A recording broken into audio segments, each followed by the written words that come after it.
This is an alternative history timeline where the readers voted for the direction of the timeline from the perspective of the Soviet Union. Enjoy. Born out of the ashes of the Russian Civil War in 1922, the Soviet Union was shaken by the death of Vladimir Lenin in 1924 that ended the Federal Leninist one-party Socialist Republic under Lenin's totalitarian dictatorship and left many to wonder what would come next. Lenin's testament itself criticized Bolshevik leaders, like Zinoviev, Kamenev, Trotsky, Bukharin, Pyatakov, and Stalin, warned of a split of the party leadership between Trotsky and Stalin and ordered Stalin's removal from his position as the General Secretary of the Russian Communist Party's Central Committee. It suggested the party's Central Committee to be increased, the State Planning Committee to be given legislative powers, and the nationalities policy implemented by Stalin. These Bolshevik national delimitation in the Soviet Union, creating national territorial Soviet Socialist republics, SSR, as nation-states, and indigenization that had formed the Transcaucasian SFSR out of Georgia, Armenia and Azerbaijan, but were also seen as the main reasons, the Belarusian SSR and the Ukrainian SSR, as well as to a lesser extent the Bukharin SSR and the Khwarezm SSR, had been willing to join with the Russian SFSR into a unified Soviet Union. The question if more regional controlling unions or more ethnic SSR should be created rose again, while others questioned the overall central authority of the Soviet Union in general, claiming the major influence and position of the Russian SFSR was nothing more than greater Russian chauvinism to dominate the other SSR hegemonic. Then there was the overall question if the Soviet Union should overall support, or even lead other left-wing political socialist, Bolshevik and Soviet parties in the rest of the world, or let them fight for their local revolution as part of a greater global revolution on their own, as local circumstances could differ greatly from the Russian imperial one, meaning more localized methods could be preferable. Among the possible candidates to succeed Lenin were Lev Kamenev, who was eager to get the position, had led Moscow Soviet, secured the city for the revolution, was very intelligent, but had disagreed with Lenin often, and his loyalty had been questionable as he had opposed the 1917 armed uprising. Then there was Grigory Zinoviev, who was interested in the position as well, had been the 1918 head of the Petrograd Soviet, had been a close associate of Lenin, but had opposed the 1917 armed uprising, and because he was very ambitious had gained many enemies. Nikolai Bukharin, who did not want the position, was nevertheless very influential as well as the editor of the Pravda. Lenin even had called him the darling of the party. He was very popular. His easy readable introduction to communism created by him sold very well, but he had headed the left communists who opposed Lenin's peace deal with the German Empire, and beside Begin, a right candidate was not a skilled politician. Then there was Alexei Rykov, who was not eager to get the position, but was the chairman of the Council of the People's Commissars of the Russian Soviet Federative Socialist Republic, RSFSR, and the Union of Soviet Socialist Republics, USSR, who had many supporters for his development of the agrarian sector to finance industrialization, which made him popular with farmers and peasants, despite him being a right candidate. Next was Leon Trotsky, who did not outright seek the position, and was also be opposed by most of the Central Committee. While his leadership had greatly aided the Bolshevik victory during Russian Civil War and was the Commissar of Foreign Affairs, People's Commissar of Army and Fleet Affairs and Chairman of the Revolutionary Military Council, who was very popular for Treaty of Brest-Litovsk, had raised soldier morale, was supported by Red Army and the young, radical party members, among which he was very popular. The majority of peasants hated him because of grain requisition squads during Civil War. He had a Menshevik background and joined the Bolsheviks only in 1917, so the Communist Party also opposed him as he was not a devout party member, and because his popularity with the Red Army many feared he would mean military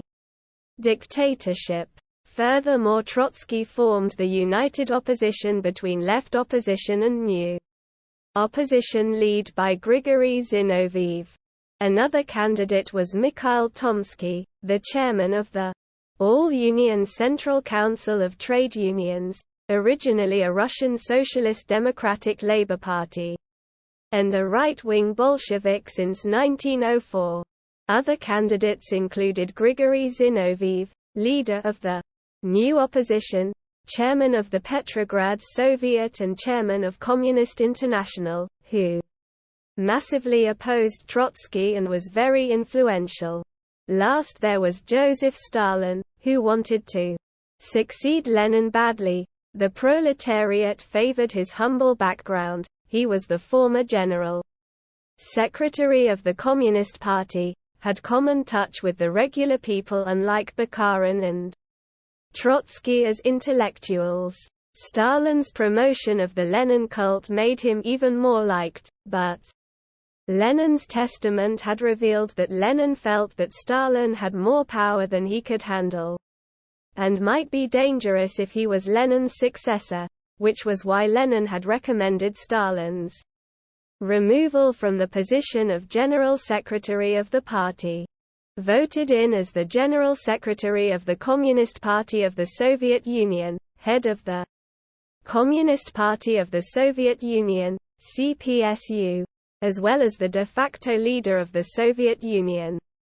Alexei Rykov would begin an era known in the Soviet Union as that of so-called Rykovism. As part of the Council of People's Commissars, accompanied by Bukharin, Kamenev, Zinoviev, and in coalition with Molotov and Kalinin, as well as others, the future of the new, young Soviet Union had to be decided. His heavy taxation on vodka later on would give the drink the nickname Rykovka inside the Soviet Union and abroad. Some of the major decisions to undergo were regarding the Ukraine and Central Asia, where Soviet control and influence was not yet total. Because of that, the national delimitation in the Union of Soviet Socialist Republics had to further specify the territorial national units and define them as Soviet Socialist Republics, SSR, or Autonomous Soviet Socialist Republics, ASSR, while also deciding if it was better to leave as many of them as smaller, more localized ethnic and religious regions of their own, or form bigger multi-nation regions, like the proposed Vostok-Slavia East Slavic Union Republic, to help with a new type of Soviet Union nation building and merging them into a more homogeneous union over time. This was a response to the question if Marxism was a national and international question, in support of the declaration of rights of the people of Russia by the Bolshevik government and the idea to create a federated union of nationalities as a new form of government and nation-state. Then there was the question of the trade union debate, the dividing possibility if the trade unions should be tasked with being educational organizations and school administrations, control economic management and the spread of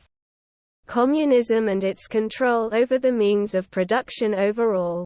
It soon escalated into the question how much influence the CPSU itself should have in top-down control, or if the people should control it all from down to top. As a part of that, the elected Soviets were meant to form a government structure, with committee and ministries aiding in the administration. SME belied that the model of the NEP, New Economic Politics, market-oriented, NEP men or NEP mani nubu riches, new riches, of letting people make their own production and market decisions was right. Others argued that would lead to injustice in form of capitalism again, and that at least some form of state control and regulation should be ensured to keep the competition fair and just, to ensure economic benefits and a better standard of living for all. Some even hoped for foreign capital investors, or the Soviet Union Jews, to help them build up the new state, despite some seeing them as negative, because they resembled capitalists in the eyes of many in the new regime. Then there was the question how the still feudal, Soviet peasantry should be brought on par with the overall industrial countries and nation-states of Europe, many of which feared and rivaled the Soviet Union. Out of the sheer terror the Soviet regime had brought to most of their monarchies thanks to the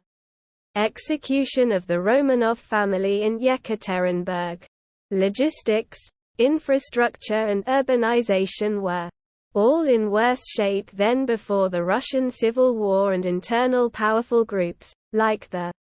Petrograd Soviets and the circle around Stalin, still remained as potential dangers. With grain being the most the Soviet Union at the moment had to offer foreign markets to finance their rebuilding, modernization and industrialization, but also needing it to feed its own population. After the Russian Civil War, further questions arose how to balance this without creating more suffering for the Soviet people, or slow down their own attempts of rebuilding, modernization and industrialization alike.